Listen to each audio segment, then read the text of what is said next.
నమస్తే, welcome to Manam TV. నేను anchor Siri. ప్రస్తుతం మనతో పాటు ఉన్నారు వెజిటేబుల్ థెరపిస్ట్, అలాగే Leo diet specialist, Sun Spiritual Society founder Vikramaditya గారు. ఆయనతో మాట్లాడదాం. గురుగారు నమస్కారం. గురుగారు, ఒక మహిళల ఇష్యూని ఈరోజు మీ ముందుకు తీసుకురావడం జరిగింది. చాలా డౌట్స్ ఉంటాయి మాకు కూడా. ఈ హార్మోనల్ ఇంబ్యాలెన్స్ అనేది ఉమెన్ లో ఒక మేజర్ రోల్ ప్లే చేస్తుంది. అన్నిటికీ కూడా హార్మోనల్ ఇంబ్యాలెన్స్ అనేది చాలా క్రూషియల్ రోల్ ప్లే చేస్తుందని కూడా డాక్టర్స్ చెబుతూ ఉంటారు. అసలు ఈ హార్మోనల్ ఇంబ్యాలెన్స్ ఎందుకు అవుతుంది మెయిన్ గా ఉమెన్ లో? దీని వల్ల ఈ మెన్స్ట్రల్ సైకిల్ కూడా చేంజెస్ అవుతూ ఉంటాయి. కొంతమంది స్ట్రెస్ రీజన్ అని చెప్తూ ఉంటారు, డిఫరెంట్ రీజన్స్ చెప్తూ ఉంటారు హార్మోనల్ ఇంబ్యాలెన్స్ కి. అసలు ఈ హార్మోనల్ ఇంబ్యాలెన్స్ కి మేజర్ రీజన్ ఏంటంటారు? ఇది మనం హెల్త్ వైజ్ గా మాట్లాడుకున్నప్పుడు మీరు అన్నట్టు హార్మోనల్ దాన్ని తీసుకుంటాం. ఇప్పుడు మీరు నేను మాట్లాడుకుంటున్నాం ఒక సబ్జెక్ట్ గురించి. మన ఇద్దరి మధ్య ఉండవలసిన ఆ బాండింగ్ ఏంటి? అఫెక్షనేట్ గా మాట్లాడి ఫ్రీగా చెప్పగలిగితే, అంటే అది కూడా ఒక రకమైనటువంటి హార్మోనల్ అంటే ఇంబ్యాలెన్స్ పక్కన పెడదాం. హార్మోనల్ కాంబినేషన్స్ లేకపోతే, అంటే ఇప్పుడు నేను చెప్పేది మీకు అర్థం అయితే తప్ప మీరు నన్ను క్వశ్చన్ చేయలేరు. ఇప్పుడంటే వచ్చినప్పటి నుంచి కూర్చొని మనం మాట్లాడుకుంటున్నాం. ఫస్ట్ మీలో ఉన్నటువంటి ఆ ఫేస్ ఎక్స్ప్రెషన్స్ కి ఎపిసోడ్ వెళ్తున్నప్పుడు ఆ చేంజెస్, అంటే మీరు ఆ హార్మోనల్ అనుసంధానం అనేది అలైన్ కరెక్ట్ గా జరిగింది కాబట్టి మన ఇద్దరి మధ్య ఈ ఇప్పటివరకు ఇది 5th ఎపిసోడ్ కదా, ఈ 5 ఎపిసోడ్ల వరకు హ్యాపీగా వెళ్తుంది. సమయం కూడా చాలా త్వరగా, అంటే అప్పుడే 4 ఎపిసోడ్లు అయిపోయినాయి. ఆయన లెగిస్తున్నాడు, మధ్యలో టైం చెప్తున్నాడు, కానీ నువ్వు అడిగిన క్వశ్చన్ నేను చెప్పే ఆన్సర్ మధ్యలో చాలా గ్యాప్ ఉంటుంది, 8 minutes. కానీ అంటే టక్కన ఆన్ చేసాడు, ఫాస్ట్గా అయిపోతుంది అన్నట్టు. అంటే సబ్జెక్ట్ ఇది హార్మోన్స్. ఇది మన మెదడులో జరిగేటువంటి ఒక అద్భుతమైనటువంటి ప్రక్రియ. ఇక్కడ చిన్నప్పటి నుంచి ఉద్వేగము, హార్మోన్స్ అంటే భావోద్వేగాలే హార్మోన్స్. దాన్ని నేను ఎక్కడో ఒక చిన్న గ్యాప్ ఏదో ఉందో, అందుకని ఎక్స్ప్రెస్ చేయలేకపోతున్నాను. దాన్ని వెళ్ళేలోపు వీలైతే దాన్ని ఎక్స్ప్రెస్ చేస్తాను. ఇప్పుడు నాతో నా మేనకోళ్ళు ఉంది, చిన్నమ్మాయి, చిన్నపిల్ల. వాళ్ళ ఇంట్లో ఉన్నప్పుడు 2 రోజులకు ఒకసారి మోషన్కి వెళ్ళేది. ఇప్పుడు ఇక్కడికి సమ్మర్ హాలిడేస్ నా దగ్గరకు వచ్చింది. ఇప్పుడు నేను చూపిస్తాను. ఇప్పుడు మార్నింగ్ ఈవినింగ్ 2 times, లేదా మార్నింగ్ ప్రతిరోజు డైలీ మార్నింగ్ నాతో పాటు వాకింగ్ తీసుకెళ్తాను. వచ్చిన వెంటనే అంటే మేము వెళ్ళేటప్పుడు హాట్ వాటర్, నిమ్మకాయ, వేడి నీళ్ళు తాగేసి తీసుకెళ్తాను. నాతో పాటు సూర్య నమస్కారాలు చేస్తుంది, యోగా చేస్తుంది, ప్రాణాయామం చేస్తుంది, మంత్రోపదేశం చేస్తుంది. ఇంటికి వస్తుంది. అన్నీ సిస్టమేటిక్గా ఉన్నాయి. వాళ్ళ ఇంట్లో ఉన్నప్పుడు అల్లరి ఎక్కువ చేసేది. మా ఇంట్లో ఉన్నప్పుడు అల్లరి లేకుండా టైం ఒక గంట సేపు టీవీ చూడమ్మా, టిఫిన్ పెడుతుంది, టిఫిన్ చేసిన తర్వాత చదువుకో. ఇప్పుడు నేను వచ్చేదే ముందు 12 అయింది, 1 గంట వరకు చదువుకోవాలి. చాలా సిస్టమేటిక్గా, అసలు అల్లరే లేదు. ఇదే హార్మోన్స్ బ్యాలెన్స్. లేకపోతే హైపర్, మీకు థైరాయిడ్లో హైపర్ లేకపోతే హైపో, లేకపోతే లో ఉండడం లేకపోతే హై ఉండడం. బ్యాలెన్స్గా ఎందుకు లేదు అంటే మన జీవన విధానంలో మనం మిస్ అయినటువంటి టైమింగ్స్. ఇప్పుడు నేను ముందు వచ్చినా మీకు ఇబ్బంది, లేట్గా వచ్చినా మీకు ఇబ్బంది.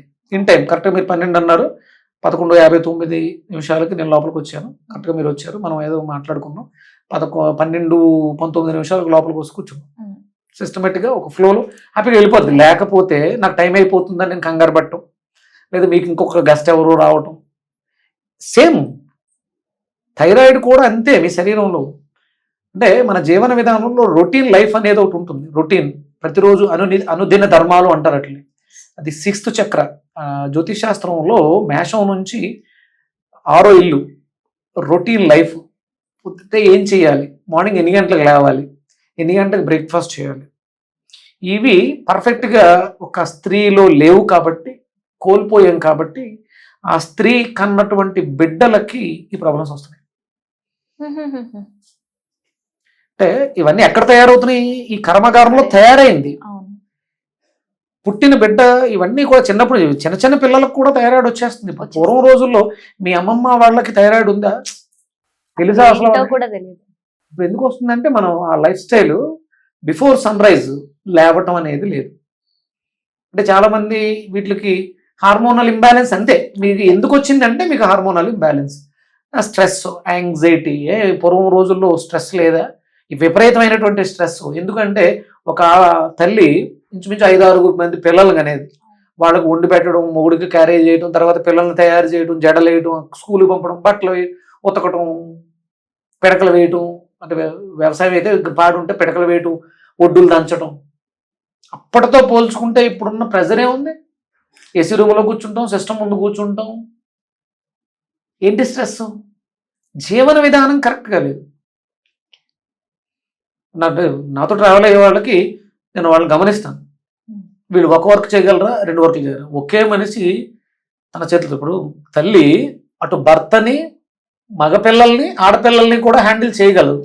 అలాగే ఇంట్లో పని వాళ్ళని హ్యాండిల్ చేయగలదు.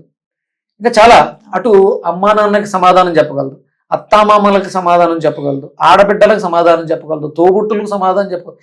ఇన్ని క్యారెక్టర్స్ ఒక స్త్రీ అలా చేయగలిగేది అప్పట్లో.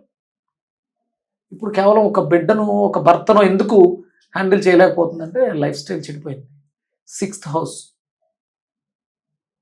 మీ రొటీన్ లైఫ్, 7th హౌస్ మీ పార్ట్నర్, 8th హౌస్ మీలో ఉన్నటువంటి డార్క్నెస్. అంటే మనం సాయంత్రం ఒక స్త్రీ భార్యగా మారి డార్క్ హౌస్, బెడ్రూమ్. 9th మీరు ఎర్న్ చేసేటువంటి, మీ భర్త తెచ్చేటువంటి లేదా పిల్లలు తెచ్చేటువంటి భాగ్యం. 10th మీరు చేసేటువంటి కర్మ. 11th ఇట్లన్నిటి వల్ల వచ్చేటువంటి బెనిఫిట్. తర్వాత ఇవన్నీ ఆ బెనిఫిట్తో మీరు ముక్తిని, మోక్షాన్ని పొందడం. 12th house. 1 లగ్నం, ఫిజికల్ బాడీ. 2 మనం తీసుకునేటువంటి food intake. 3rd communications. 4th comforts. 5th పిల్లలు, ఎడ్యుకేషన్, నాలెడ్జ్. 6th ఇది మెయిన్ కీ రోల్. వీటిలన్నిటిని మేనేజ్ చేసి ఆ 6th లో ఉంది. మీరు పర్ఫెక్ట్గా మార్నింగ్ 5 గంటలకు లేస్తే ఇవన్నీ పర్ఫెక్ట్గా చేయగలుగుతారు. లేకపోతే ఇవన్నీ ఇటు పైకి వెళితే ఫిజికల్ బాడీ అంతా రిలేషన్స్ పోతాయి. ఇప్పుడు హార్మోనల్ ఇంబ్యాలెన్స్, థైరాయిడ్ ఉంది, వాళ్ళు ఏం చేస్తుంటారు? అరుస్తూ ఉంటారు, కోపం వస్తుంది, చిరాకు వస్తుంది, లేకపోతే ఒళ్ళు వచ్చేస్తుంది. ఈ ఒళ్ళు వచ్చేసిందన్న బాధతో అవతల పడుతుంది. అద్భుతమైన పరిష్కారం ఏంటంటే దీనికి, అంటే మీకు సొల్యూషన్ కావాలి. నేను లేదని చెప్పేసిన సొల్యూషన్ కావాలి. నిమ్మకాయ హార్మోనల్ ఇంబ్యాలెన్స్ బ్యాలెన్స్ చేస్తుంది. నిమ్మకాయ అద్భుతంగా మీకు నేను చెప్పాను. అత్యవసర పరిస్థితులలో నిమ్మకాయ చాలా అద్భుతంగా పనిచేస్తుంది. హార్మోనల్ ఇంబ్యాలెన్స్కి నిమ్మకాయ చాలా బాగా పనిచేస్తుంది. ఇంకోటి ఏంటంటే చెడిపోయిన వ్యవస్థను బాగు చేసుకోవడానికి దీనికి చాలా కాంప్లికేషన్స్ ఉంటాయి. ఒకవేళ ఒక్కొక్కసారి లివర్ అవ్వచ్చు. అంటే మీకు థైరాయిడ్ ఉంది అని తెలిసిపోయిన వెంటనే ఇమీడియట్గా టాబ్లెట్కి వెళ్ళిపోకండి. ఫుడ్ని మార్చుకోండి, లైఫ్ స్టైల్ మార్చండి. మనం బ్రష్ మీద వాడే పేస్ట్ దగ్గర నుంచి ఫస్ట్ డ్యామేజ్ జరుగుతుంది థైరాయిడ్కి. అందుకని ఏంటంటే చేదుగా ఉండేటువంటి పందు పుల్ల, లేకపోతే వగరుగా ఉండేటువంటి ఉత్తరేణి పుల్ల, లేకపోతే అతిబాల. పందు పుల్లలు చాలా రకాలు ఉన్నాయి. అట్లా రోగాన్ని బట్టి ఇలా వాడేవారు. మరి ఇప్పుడు కష్టం. అందుకని ఇవన్నీ కలిపినటువంటి పళ్ళపొడి దొరుకుతుంది. అద్భుతమైనటువంటి బ్రష్, మన చిగుళ్ళకి హాని కలగకుండా పనిచేసేటువంటి బ్రష్. అవి చేయి వాడలేదు సార్, బ్రష్ వాడండి, పేస్ట్ మార్చండి. సింథటిక్స్ పళ్ళ పొడి వాడండి, సింథటిక్స్ పేస్ట్లు వాడకుండా బ్రష్లు వాడండి. దాంట్లో శుభ్రంగా మీకు అంటే థైరాయిడ్ బాగా ఎక్కువగా ఉంటే ఏం చేస్తారంటే కొబ్బరి నూనె పళ్ళ పొడిలో కలపండి, లేదా బేకింగ్ సోడాలో కలపండి. కొబ్బరి నూనె, బేకింగ్ సోడా కూడా థైరాయిడ్ బాగా పనిచేస్తుంది. పళ్ళు తోముకోవడానికి అక్కడ నుంచి ట్రీట్మెంట్ మొదలవుతుంది ఫస్ట్. దానివల్ల కూడా ఎఫెక్ట్ ఉంటుంది. నోరే కదా సర్వ రోగాలకి కారణం అవుతుంది. అడ్డమైన చెత్త దీంతో తింటున్నాం కాబట్టి. చెత్త తినొద్దు, ఆల్రెడీ ప్రాబ్లంలో ఉన్నాం. మార్చుకోవడానికి అద్భుతమైనటువంటి పరిష్కారాలు చాలా ఉన్నాయి. అన్నీ చేస్తే తగ్గుతుంది. నిమ్మకాయ హార్మోనల్ ఇంబ్యాలెన్స్ని బ్యాలెన్స్ చేస్తుంది. ఆల్రెడీ థైరాయిడ్లో ఉంటే రోజుకు ఒక 2 నిమ్మకాయలు తొక్కతో సహా జ్యూస్ చేసుకుని తాగేయండి. తొక్కతో సహా పీల్, విత్ పీల్. అంటే మనం జ్యూస్ల విషయంలో స్థలోకేమో రసం పిండుకుని తొక్కలు పడేస్తాం. పచ్చడి తింటున్నాగా, నిమ్మకాయ పికిల్ చాలా బాగుంటుంది పెరుగన్నంలో అంటారు. అక్కడ తొక్కని తింటున్నాం, ఇక్కడ తొక్కని ఎందుకు పడేస్తున్నాం? ఇందులోనే చాలా పోషకాలు ఉన్నాయి, అద్భుతమైనటువంటి గుణాలు ఉన్నాయి. ఇది మనకి ప్రారబ్ధ కర్మ. ఏదైతే ఇంతకుముందు జన్మలో పాపాలు చేసే ఒకటి రోగాలు వచ్చినాయి అంటున్నాం కదా, దాన్ని నివారించుకోవడానికి నిమ్మకాయ అద్భుతంగా పనిచేస్తుంది. అంటే ఇటు ఆధ్యాత్మిక పరంగా, ఇటు మెడికల్ పరంగా కూరగాయలన్నీ కూడా చాలా అద్భుతం. ప్రారబ్ధ కర్మ ద్వారా వచ్చిన రోగ నివారణకి, ఈ కాయానికి వచ్చిన రోగ నివారణకి కాయగూరలు అద్భుతమైనటువంటి పరిష్కారాలు. వెజిటబుల్స్, అదే లియో డైట్. చాలా బాగా ఎక్స్ప్లెయిన్ చేశారు గురుగారు. Thank you so much. సూర్యస్మి.